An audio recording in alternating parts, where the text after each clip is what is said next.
लगेगा या नहीं लगेगा, ये चीज़ डिसाइड करेगी कि हीड सेंटेंस में क्या काम कर रहा है। ये कई सारे स्पेशल वर्ड्स हैं इंग्लिश में जिनकी नाउन और वर्ब फॉर्म सेम होती है। इनकी नाउन फॉर्म तो अपने बाद में प्रेपोजिशन लेगी, लेकिन वर्ब फॉर्म के बाद में कोई प्रेपोजिशन नहीं आता। ये demand, order, emphasis, stress, heed, attack, access, control, impact और टारगेट सभी के साथ में होता है। इन सभी वर्ड्स की अगर नाउन और वर्ब फॉर्म को देखोगे, या तो वो बिल्कुल वैसी ही है, आइडेंटिकल है, या बहुत मिलती जुलती है। आपको चेक करना है ये वर्ड सेंटेंस में क्या काम कर रहे हैं।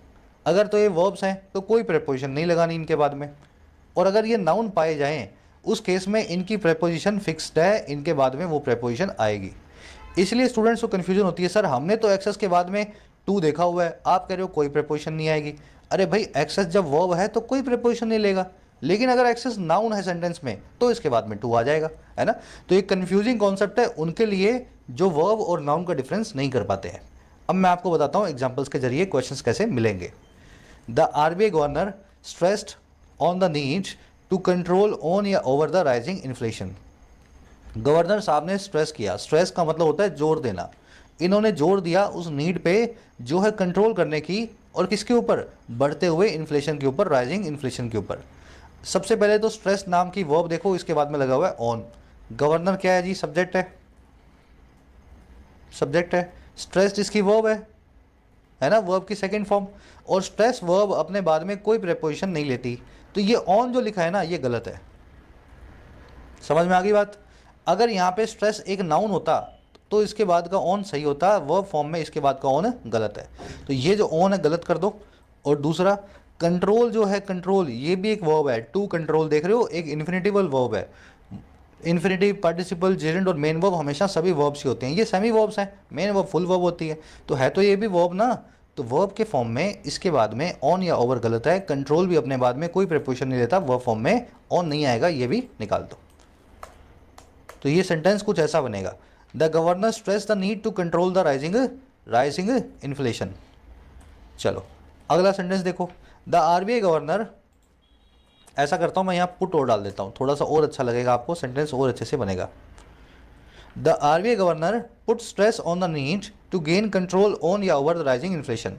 आरबीआई गवर्नर ने पुट किया स्ट्रेस को, दबाव को रखा उस ज़रूरत पे जो है पाने की कंट्रोल को बढ़ते हुए इन्फ्लेशन के ऊपर। अब देखो यहाँ पे जो गवर्नर है ये सब्जेक्ट है, और वर्ब बन चुकी है पुट। पुट का मतलब है रखना, और स्ट्रेस जो है इस वर्ब का ऑब्जेक्ट है, एक नाउन है। अब यहाँ पे ऑन आएगा, आ रही बात समझ में। और वैसे ही टू गेन यहाँ पे इन्फिनिटिव है, इसका ऑब्जेक्ट है कंट्रोल, एक नाउन है, यहाँ पे भी ऑन या ओवर आएगा। कंट्रोल के बाद में ऑन भी आता है, ओवर भी आता है ना। तो इस तरीके से यहाँ स्ट्रेस के बाद में ऑन ठीक है, यहाँ कंट्रोल के बाद में ऑन या ओवर ठीक है। वैसे ही you need to heed to advice of your parents. आपको जरूरत है अपने पेरेंट्स की एडवाइस को हीड करने की, सुनने की।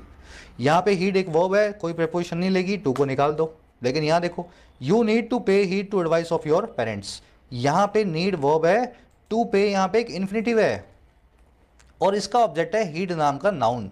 हीड नाउन का मतलब होता है सुनवाई, वर्ब फॉर्म में सुनवाई करना, नाउन फॉर्म में सुनवाई।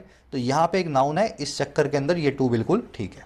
तो बस यही समझाना चाह रहा हूँ मैं, हीड जब नाउन होता है अपने बाद में टू लेता है। यहाँ सिस्टम जो है कोलिजियम, इसकी वर्ब है हीड, हीड अब वर्ब अपने बाद में टू नहीं ले रही है, इसलिए डिमांड लिखा हुआ है।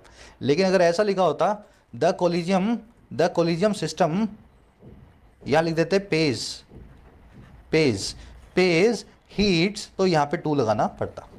अरे बात समझ में, इसको नाउन बना दो और अभी टू लगा दो। तो मेरे ख्याल से कॉन्सेप्ट